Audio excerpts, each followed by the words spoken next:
This is not the first time we've talked about the strange and amazing science of bananas. Last time we talked about how all bananas in the grocery store are genetically identical to each other and how just one disease could wipe them all out. But that's not even the whole story. There's also the science of getting bananas from somewhere very far away from Montana, for example, and not having them ripen on the way, but indeed arrive at the grocery store just in time for me to take them home and put them in my smoothie. Every step of that process has to be carefully controlled.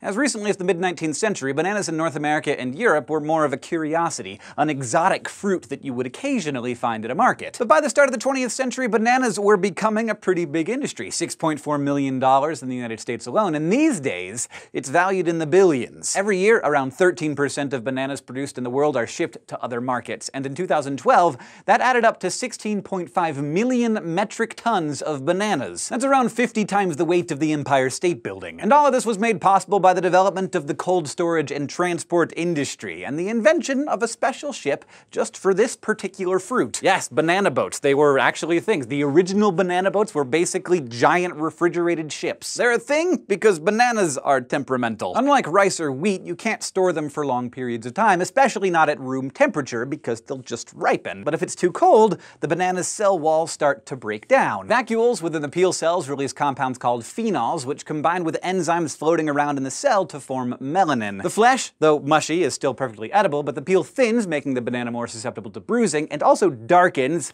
which you just don't want a brown banana. All in all, not the simplest food to transport thousands of kilometers by boat. Around 1930, the first banana boats were invented, a fleet of fast, refrigerated ships that could be kept at the perfect temperature for bananas, around 13 degrees Celsius. And it wasn't long before scientists figured out how to control when and how bananas ripen, leading to the shipping process still used today. Bananas are harvested and shipped while they're still completely green. These days, they travel on multi-purpose reefer ships or in reefer containers. Reefer is just short for refrigerated because these boats and boxes are designed to keep the bananas at exactly the right temperature and humidity. Sometimes the reefer containers will be set up so that the bananas ripen on the way over, otherwise they're sent to special ripening rooms when they arrive. Either way, it's a carefully controlled process. The containers or rooms are filled with ethylene, also called ethene. Ethylene is a simple organic molecule, just a two-carbon chain with a double bond. You might recognize it as one of the building blocks of plastic, polyethylene. But for a banana, it is a ripening hormone that will completely change the fruit's life. Normally, bananas slowly produce this hormone on their own, but during shipping, when they're kept at 13 degrees, they hold off on it. So ethylene can be used to artificially induce the ripening process, and ripening rooms are filled with this stuff. Among other things, the ethylene tells the banana to produce two extra enzymes,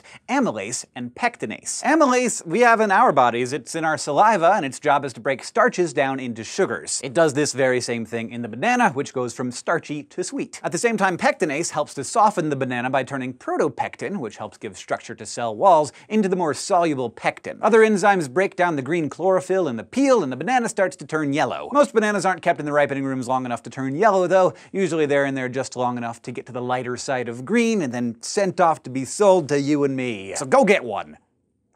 Thanks for watching this episode of SciShow, which was sponsored by Emerson. If you want to keep getting smarter with us, you can go to youtube.com/SciShow and subscribe.